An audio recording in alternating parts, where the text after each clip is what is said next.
Parfois, ils sont mis en vente, ces hôtels sont mis en vente. Parfois, ils sont en location et on a la responsabilité d'être celle de la collectivité. Je voulais simplement dire que, entre autres méthodes ou moyens que le FECOM essaye de mettre en œuvre, parce que nous ne gérons pas les collectivités, nous sommes conseillers au niveau des communes.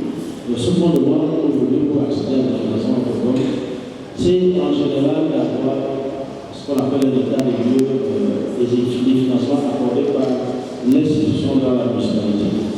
Et l'idée étant pour chacune des infrastructures, on indique l'état actuel, son état actuel. Est-ce qu'il est fonctionnel? Est-ce qu'il y a une activité? Ça devient une exigence, ça peut devenir une conditionnalité pour accéder à nouveau financement. Donc, en tant que bailleur de fonds, nous n'avons pas beaucoup de choses à dire en ce domaine. Je crois que ce que nous faisons, c'est de renforcer toujours la sensibilisation. On essaie d'accompagner au maximum et au mieux les collectivités qui manquent de ressources.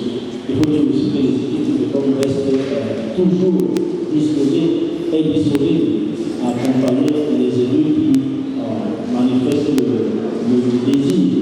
Nous avons au niveau de la région de l'Ouest 4 structures qui sont dédiées, qui permettent justement à partir du service d'assistance conseil de la veille locale. Vous avez le service de l'ingénierie, vous avez le service de suivi du contrôle de l'investissement, et puis vous avez une unité de suivi des projets et programmes en partenariat. Toutes ces structures sont dédiées pour soutenir et accompagner à travers les efforts que les maires sont appelés à déployer sur le terrain. Aujourd'hui, je l'ai dit, à partir du 31 octobre 2018, l'institution s'est vue élargir ses missions. Le Conseil régional est arrivé. Nous sommes aujourd'hui avec le Conseil régional de l'Ouest en train de travailler sur la construction du siège de cette institution, qui est une institution d'envergure, peut-être qu'on n'en aura pas dans la région qui soit à ce niveau. Et il est question effectivement que pour celles des collectivités qui s'engagent dans ce type d'infrastructure, qu'elles intègrent tout le dispositif de surveillance, de maintenance et d'entretien qui accompagne nos investissements. C'est très important. Et je veux dire que nous allons continuer. Et je voulais, si vous permettez, parce que nous n'avons pas, en tant que tel, préparé une communication, nous voulons avoir un avis, juste un avis sur l'action que l'institution mène aujourd'hui pour accompagner nos collectivités. Mais je vais terminer en disant que dans cette même salle, il y a une session spéciale de FECOM qui est annoncée, qui reviendra sur l'action concrète que le FECOM mène auprès des collectivités pour gérer les crises, ce qui est un peu la thématique centrale de ces journées mondiales de l'habitat. Je voulais vous remercier pour votre bien aimable attention. Merci beaucoup. Thank you very much, Mr. Regional Director of FECOM West. It comes out from the expose that you are very willing and always ready to accompany the councils when it comes to construction and maintenance of infrastructures. And that has been done before. Evidence is that for the 27 councils that we have in the Western regions, FECOM has a hand in the construction of all those 27 councils. And that you are also ready at any time if there is any new project of construction or maintenance, FECOM is always ready to accompany them. But on condition that at the time the council is requesting for assistance for maintenance, the council must first of all show evidence of the state of the infrastructure, whether it is functional or is not functional, so that they can know how to come in for the assistance. We concluded by saying that very soon an institution is going to be put in place that is going to include those who will be out to survey to see where the structures are dilapidating, and those who will be carrying out statistics, and those who will be able to indicate to FECOM exactly what measures to be taken in order to put the building in place. Thank you very much for that conversation. I pass the microphone now to the mayor of Kumba City, who is alone and powerful lady on this table. Let her tell us how maintenance of infrastructures are done in her council. Madame Mayor, you have the floor. Merci, Monsieur le Président. C'est toujours un agréable de voir pour la commune de Kumba de contribuer à nouveau pour ce panel dont le thème est l'optimisation des actions contre la dégradation des infrastructures publiques, état des lieux, cadre juridique de la gestion collective des espaces urbains. Nous avons pu devoir partager avec l'assistance l'état des lieux de notre plan d'occupation de sol, qui est le document de planification de référence pour le moment de la commune de Kumba à l'horizon 2035. Et donc, nous allons parcourir avec vous ce qui est prévu en matière d'équipements sociaux collectifs. Qui dit équipements sociaux collectifs commence par les équipements administratifs. Et donc, nous prévoyons à l'horizon de 2035 de renforcer ces équipements. On commence par la mairie qui a besoin d'être réaménagée, les services augmentés de la poste, la préfecture, bien sûr, le Kumba, les centres de formation multidisciplinaires, il y en a, les délégations, tout ce qui est comme, quand on parle de préfecture, la sous-préfecture, c'est tous ces infrastructures que vous trouvez au centre de la ville. Nous appelons le cœur de ville de Kumba. Au même endroit, vous allez voir le palais de justice, la tribune qui malheureusement au niveau de Kumba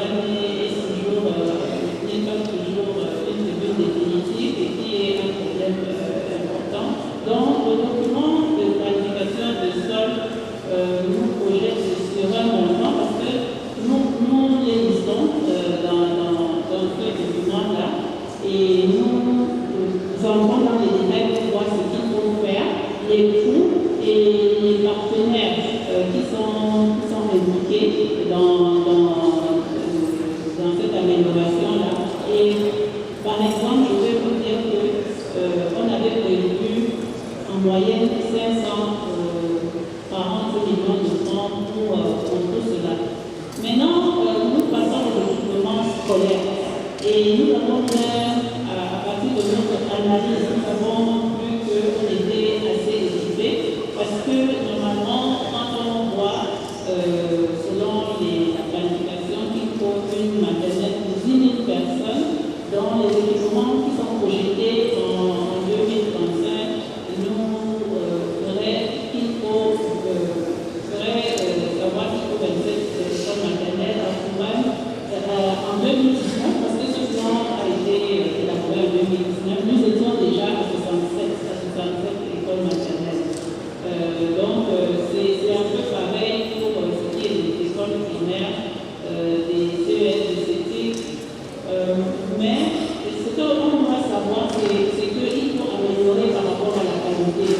Et on est aujourd'hui à Kumba dans le concept de l'école intelligente. L'école intelligente, ce n'est pas une école où on ne trouvera pas une bibliothèque à l'école, une école où on ne trouvera pas au moins un ordinateur dans la salle du directeur, une école où les enfants n'ont pas un espace agréable dehors, un banc avec des fleurs et des arbres qu'ils entretiennent eux-mêmes, des poubelles qu'ils apprennent à jeter les objets dans les poubelles, parce que c'est ça vraiment un acte qu'on doit créer et pour inviter nos petits-enfants à acquérir des bons objets dès qu'ils sont petits. Donc, mais pour le moment, quand on c'est le nom, mais on doit améliorer sur la qualité.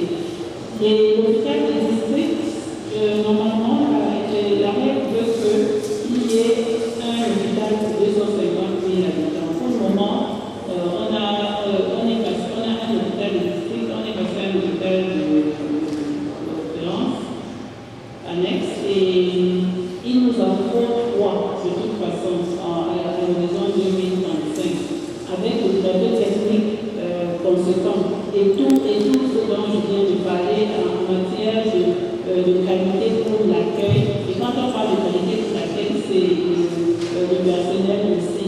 Les centres médicaux d'arrondissement aussi, il y en faut, les cabinets de soins aussi. Les équipements sécuritaires, par exemple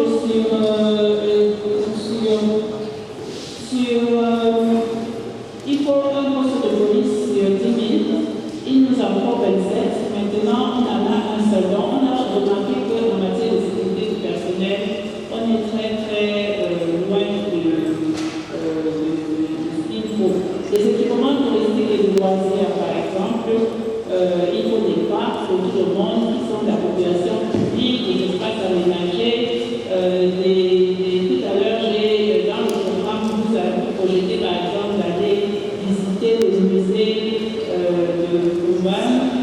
Ce que je dois dire aussi, c'est que Ouman, c'est une ville dont le patrimoine est culturel et environnemental. Donc, en matière de tourisme, nous devons y compter pour que la ville, puisqu'on parle de ce qui peut faire que la ville ait des recettes. Et toutes les villes ont des réalités différentes.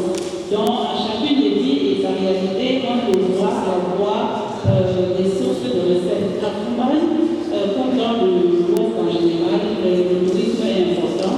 Mais vous avez remarqué qu'il y a une espèce de dichotomie entre le musée que vous allez visiter et la ville de Ouman qui n'a aucune recette et qui n'est en rien impliqué dans la gestion de ce musée important pour la ville de Ouman. Parce que tous ceux qui viennent à Ouman marchent sur la ville de Ouman, doivent aller dans le restaurant de Ouman, doivent aussi parcourir les autres sites touristiques de Ouman.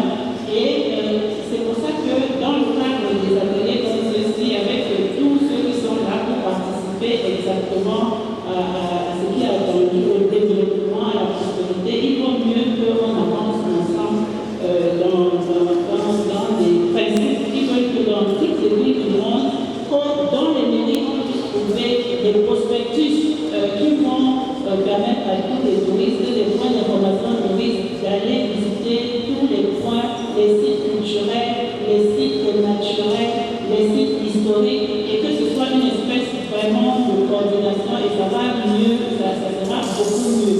Je ne vais pas rentrer dans les détails. Tout à l'heure, quand j'ai entendu parler des sources d'entrée, pour mettre en œuvre ce plan de fonction de sol, j'ai déjà dit qu'il y a une agence d'urbanisme. L'agence d'urbanisme est là. Elle peut faire que les revenus rentrent. Il y a des certificats d'urbanisme, il y a des descentes pour servir de privé, parce que pour le moment, il faut suivre des plans de lotissement. La ville offre des lotissements qui permettent d'entrer et faire entrer des recettes. Entre le lotissement et le titre foncier, il y a toutes les étapes et les services de la commune peuvent mieux accompagner les habitants. Ça fait rentrer les recettes et c'est très important. Parce qu'on sait que pour le moment, les niches de recettes habituelles comme les loyers, les taxes d'abattage, toutes ces taxes de stationnement sont vraiment insuffisants. Donc il faut créer, il faut innover. Et en matière d'innovation, justement, on a besoin dans le livre de ces accompagnements et de ces coordinations. Donc moi, c'est tout ce que je peux dire parce qu'on a que 10 minutes, pour exposer. Aujourd'hui, la mairie est en plein dans la construction d'une gare routière pour la mobilité parce que c'est une exigence. On est en plein dans les investissements. On est en train de vouloir mettre à disposition 10 000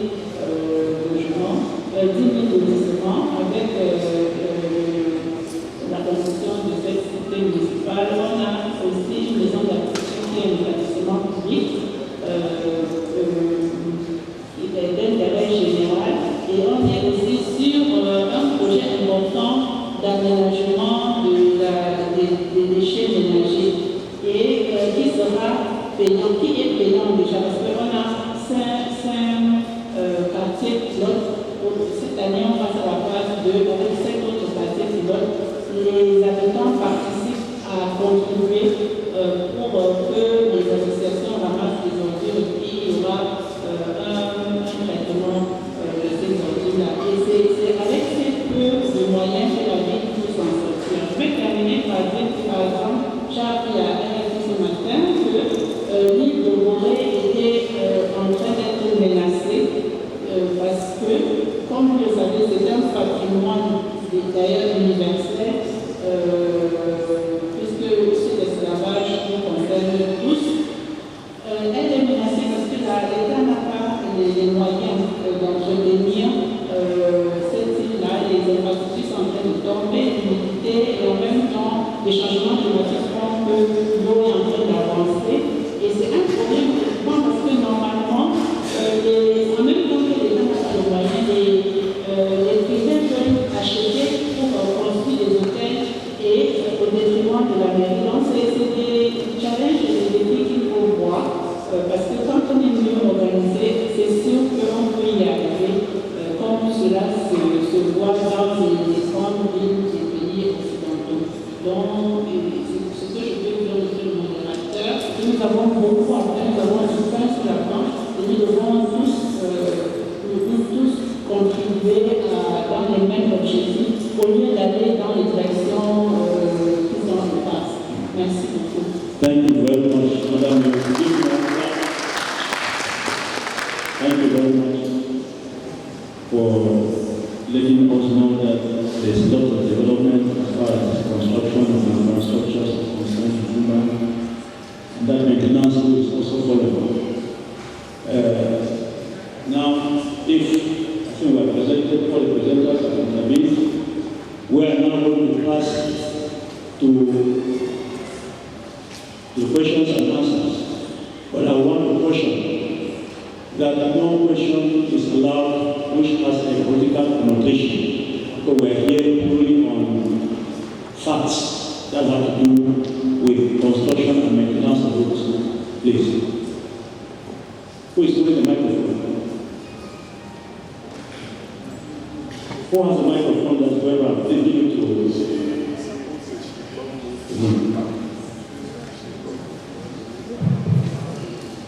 Merci beaucoup, monsieur le président. Je suis monsieur Ndenge Kouri, du Conseil régional territoire. La question s'adresse au panéliste du DP.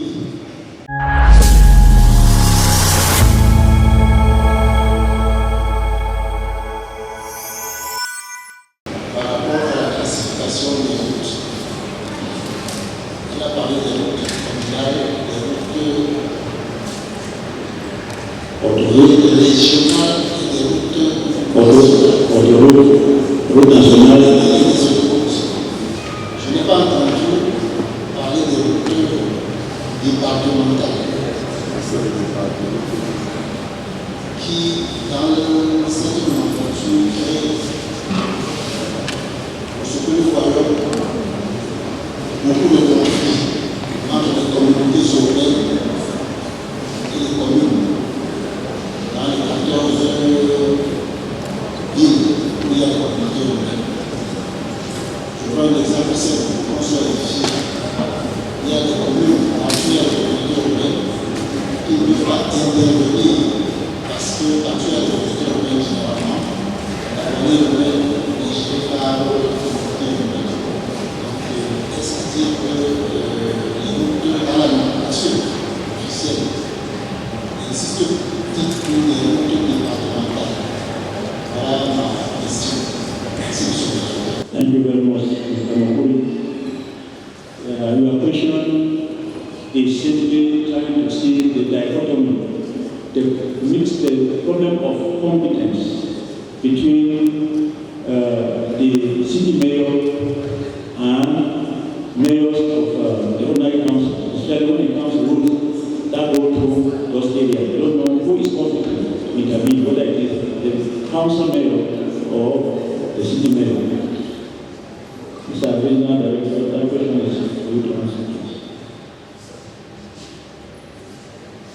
Where's the microphone?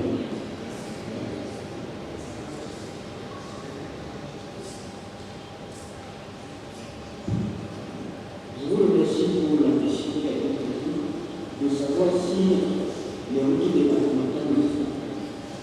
Justement, ces routes existent même, on montre un nouveau nom. Parce que les routes départementales qui ont tenu 2 communes, aujourd'hui est appelée le route régionale. Donc ce sont ces routes-là qu'on appelle route régionale. On a un peu de nomenclature. Donc je sais ce que c'est le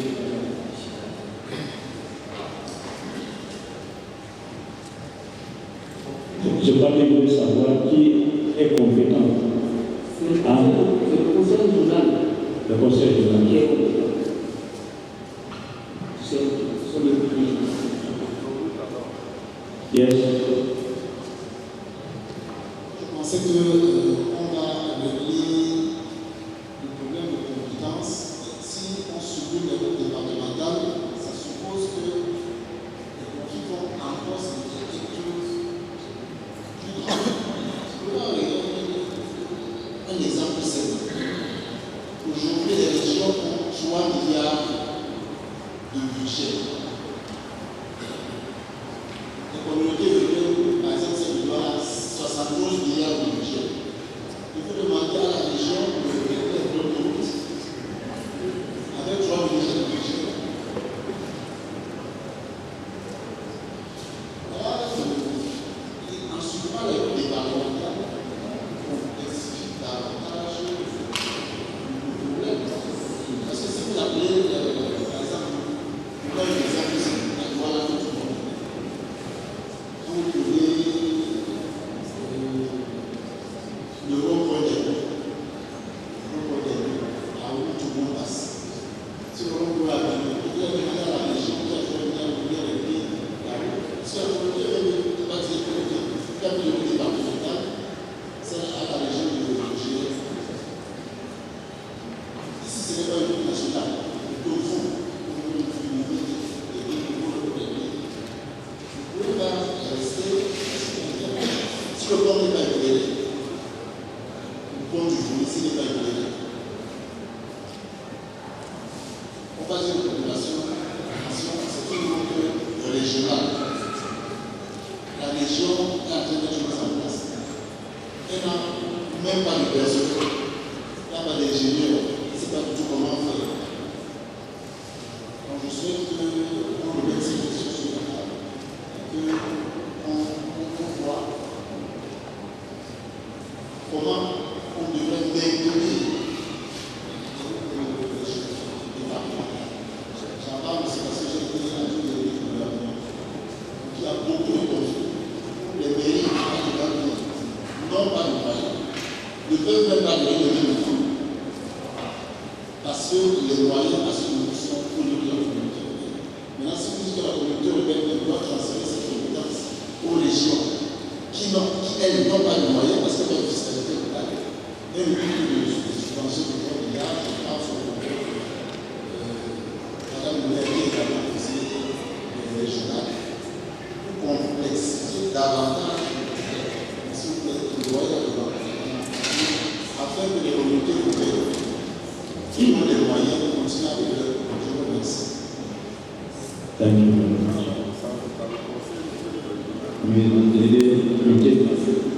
Do you see how many people are? Peut-être que je ne suis pas très compris. Je disais tantôt que le route départementale reste le même, juste qu'elle a changé de nom. Mais maintenant, la compétence revient au conseil régional. Je parle de la problématique que soulève M. Moukouri. Les ressources, Les ressources. oui, les ressources sont transférées au conseil régional. Pour vous donner un peu dans la région, nous avons actuellement la route de Tango-Koutou, qui est le même ouvrage et le conseil régional qui est en train d'entretenir cette route. Et les ressources viennent du communauté.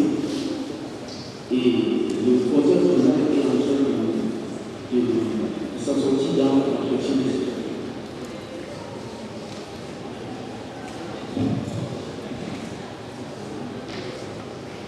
Merci, Monsieur le Président. Je voudrais apporter une contribution par rapport aux défis que nous rencontrons sur justement ces espèces de ce qui semble être des chevauchements pouvant entraîner plutôt des conflits que en réalité, parce que le Cameroun nous appartient et que les institutions sont créées pour régler pour solutionner les problèmes que connaissent les populations, même si les départementales sont de compétences du conseil régional, comme les autres compétences qui sont transmises à ce niveau. Comme tout à l'heure, par exemple, vous avez dit que vous étiez en train de citer le linéaire des routes. Le NOUM est le département qui a une superficie plus vaste que tous les autres départements, tous les autres 7 départements. Mais vous voyez le linéaire des routes du NOUM, c'est insignifiant. Donc, le rôle du conseil régional est là et on est au début, on est au premier mandat, de pouvoir arriver à faire justice, arriver à ce développement harmonieux. Parce que le développement harmonieux et la justice n'est pas d'attribuer 3 milliards à tous les 10 conseils régionaux et qu'au sein du conseil régional, comme il y a 8 départements, on divise 3 milliards en 8 départements. Non, il faut qu'on prenne compte du nombre de populations, on tient compte de la superficie du territoire. Parce que c'est ça la justice et c'est ce vers quoi on doit véritablement aller. Parce que sinon, comme les projets dont on a parlé dans le panel avant celui-ci, le conseil régional a son plan régional de développement. Il ne va pas s'asseoir au conseil régional décider du plan de développement de la région sans viser au niveau des communes. Sinon, il y aura toujours un problème de compétence. Donc, on imagine que le conseil régional travaille avec les conseils régionaux qui dépendent des départements. Et ce sont ces départements-là qui amènent. Il n'y aura jamais de conflit de compétences. Même les départementales, si le conseil régional s'inspire de ce qu'il y a comme priorité au niveau des besoins des départements, il va programmer cela, mais s'il va programmer une route qui n'a rien à voir avec le problème, c'est là où il y aura véritablement. Donc moi j'interviens pour dire qu'on peut y arriver en allant vraiment de façon participative, véritablement. Quand on dit participative, ce n'est pas sur le papier, ça doit être au niveau vraiment concret et avec l'objectif de respecter la légitimité de ceux qui représentent les populations, de respecter les populations. Et comme ça, il y aura, bien sûr, il y aura toujours des problèmes, mais le degré de problème va permettre et tout le monde va comprendre que les institutions là, sont là pour servir véritablement le développement. Monsieur le Président, je pense que c'était important que je le dise, parce que c'est que mon collègue conseiller régional perçoit comme un problème. Ce n'est pas un problème en fonction du comportement et de la façon de gérer les personnes qui sont à la tête de ces institutions qui sont au service de l'intérêt général. Thank you very much, Madam Mayor. I think that very, very important to go in the regional council. I think that we also take it there. That will be the solution will come from there. Thank you very much. That of Tom has something to say. Merci, monsieur le modérateur.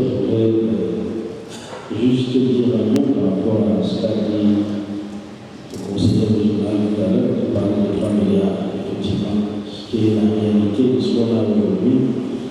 Dire que le FECOM a eu à son niveau aussi beaucoup de mal à apprécier son accompagnement du conseil régional. Mais je crois qu'avec la nouvelle loi portant fiscalité locale, on a une meilleure visibilité des ressources du conseil régional aujourd'hui qui pourra peut-être permettre à ce qu'on puisse apprécier le potentiel réel. Donc, il faut attendre que ces textes-là qui ont été approuvés malheureusement après le budget 2025 qui rentre effectivement en fonction. à ce moment-là, on pourrait apprécier le poids financier qui intéresse y compris les institutions comme le football. Parce que pour calibrer l'accompagnement, il faut bien savoir ce que la collectivité est capable de porter. Et c'est ça la vérité. Donc je crois qu'il y a pour la mise en route de cette nouvelle, de ce nouveau panier de collectivité, l'État a voulu apporter un appui, et ce sont les dotations de 3 milliards que vous avez citées et qui sont une réalité. Aujourd'hui, il faut attendre, effectivement, peut-être à partir de 2026, voir exactement ce que vaut le Conseil régional électoral en tant que les autres. Parce qu'aujourd'hui, la loi précise quand même quelles sont les ressources des régions. Je vous remercie. Thank you very much, Mr. Director. Is there any other person? That's for you.